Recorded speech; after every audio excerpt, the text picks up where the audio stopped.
Rendez-vous est pris pour l'Amazonie. J'ai peut-être donné la parole à Cyril Ramaphosa avant de conclure.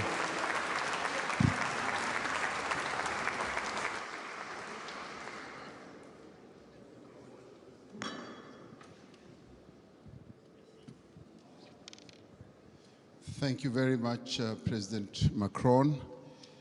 Let me start off by saying, President Lula, don't worry, when we have the BRICS meeting, the issue of currency is top on the agenda, so we are going to discuss it. President Macron, I just want to start off on a very positive note in terms of what I think is evolving here. I think there is consensus that is clearly embraced by everyone that we need to address climate and poverty because they go together, there's a nexus. And as it were, we need to burn the candle on both sides. So that's important, so that's agreed. And we all recognize and accept that we need capital at scale to address the key challenges that many countries in the world face, particularly the developing economy countries. And we also would be agreed that there needs to be more cooperation and coordination between your development banks, multilateral development banks, and the private sector. There needs to be coordination so that there is no fragmentation, which you kept talking about. But I think what is important to many of us is that there should be solid consensus on the reform of the financial architecture of the world.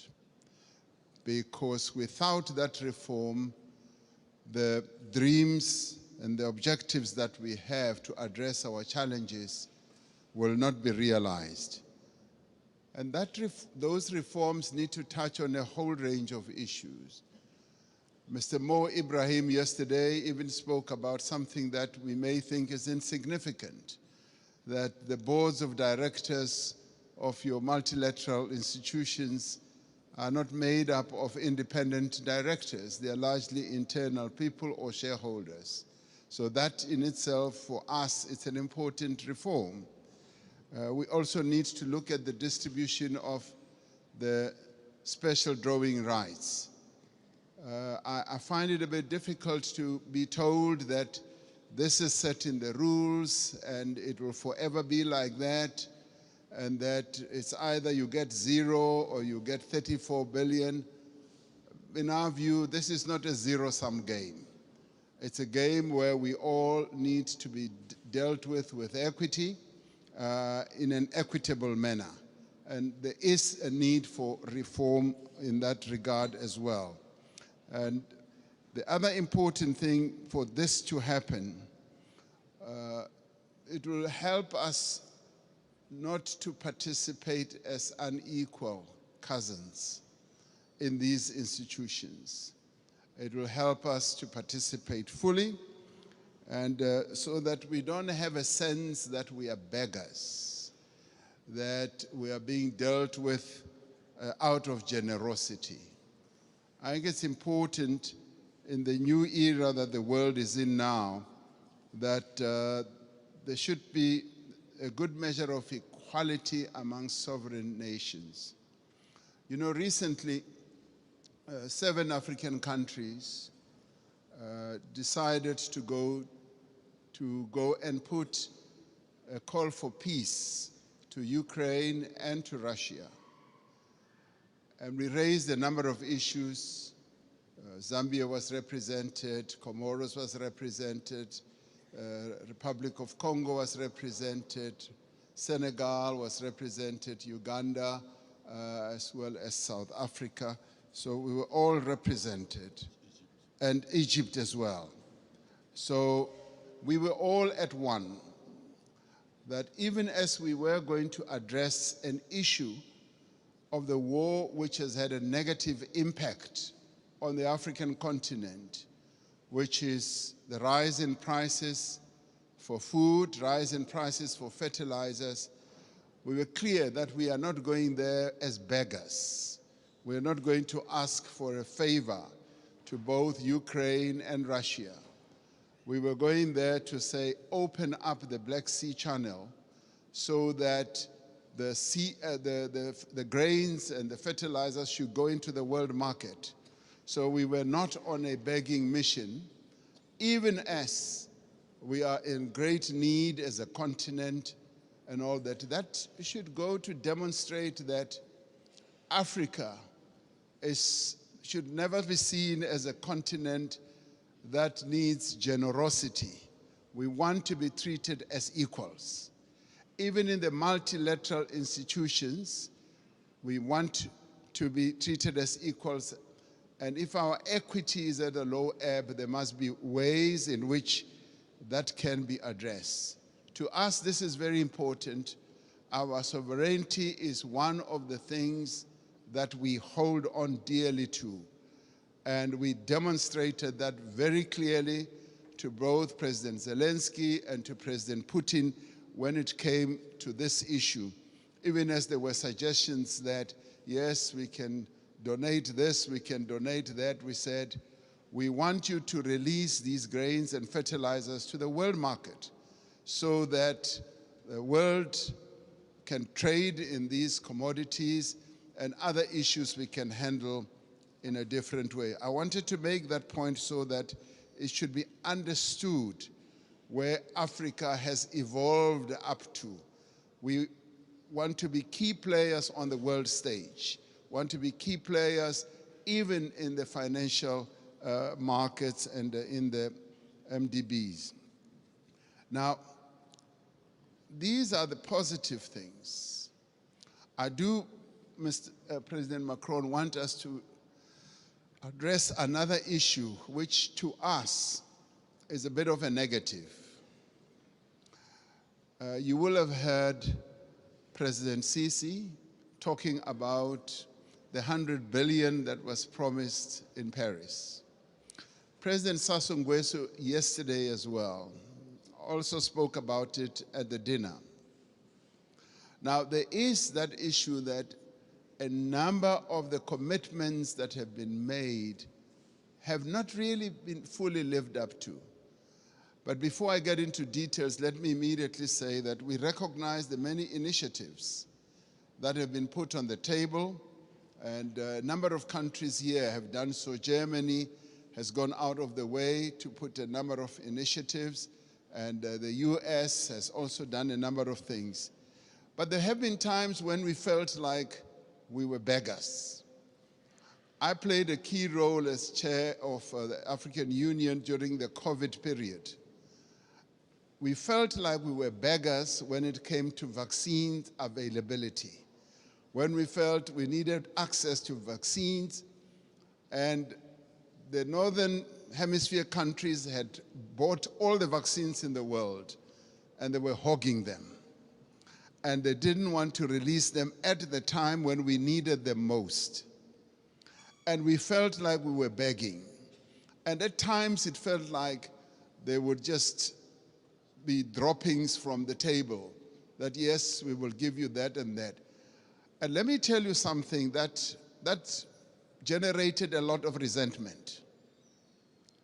We resented that, and it got worse when we said we want to manufacture our own vaccines.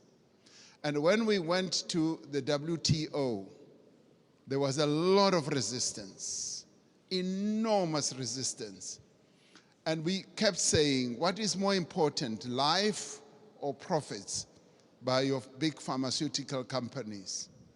And that too, I must tell you now, generated and deepened that disappointment and resentment on our part, because we felt like life in the Northern Hemisphere is much more important than life in the global South.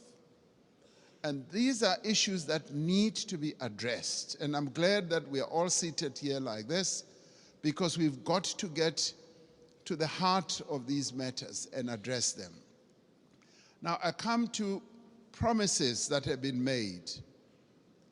And Chancellor Schulz was saying, Scholz was saying we've got to walk the talk.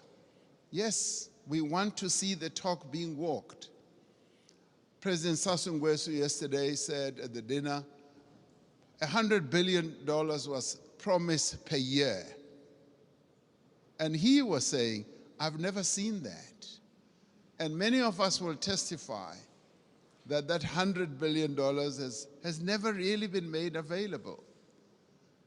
And this should stand out as something that needs to be addressed. Because sometimes we sit at conferences like this and say, yes, we'll make this available, and we believe you. We believe you, but now the tire must hit the tar. We must now see action flowing from that. Now, I want to then talk about something very practical. President Sassou Nguesso raised it yesterday. He said he would be happy if flowing from this summit, we do something very practical on the infrastructure side.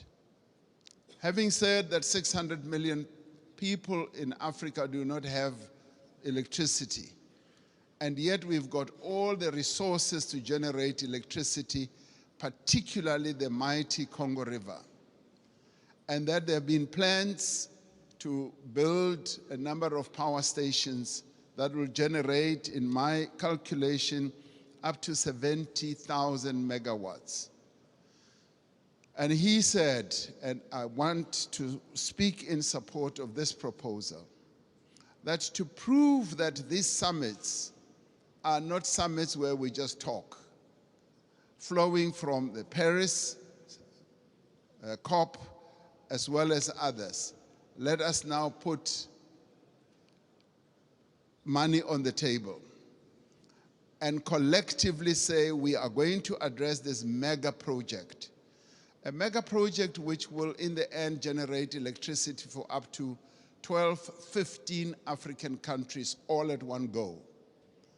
And this is a project that I think the multilateral development banks here working together, the call that you've made, President Macron, can actually fund. And where, as we rise from this, we should be able to say the Inga Dam is now going to be developed into the Inga Power Station, the one that President Sassou Nguesso mentioned, and the next one as well. If we can do that, then we as Africans will now be convinced that these summits are really meaningful. We will now go home and say, you know what, it's worthwhile going to these summits, coming to Europe, and to listen to all the promises because they are willing to act on the promises. This is what President Macron, I believe, will be one of the most important outcomes. The reform of the financial architecture, as well as a practical project, infrastructure project that is going to add a lot of value. President Sisi and I have been talking about a railway from Cape Town to Cairo for years. We will leave that for the next summit, but the one on generating electricity and building power stations on the Inga Dam is the most important, that is immediate, that I believe needs to be addressed now. Let's get that done, and then we will be convinced that you are serious with the promises that you make. Thank you.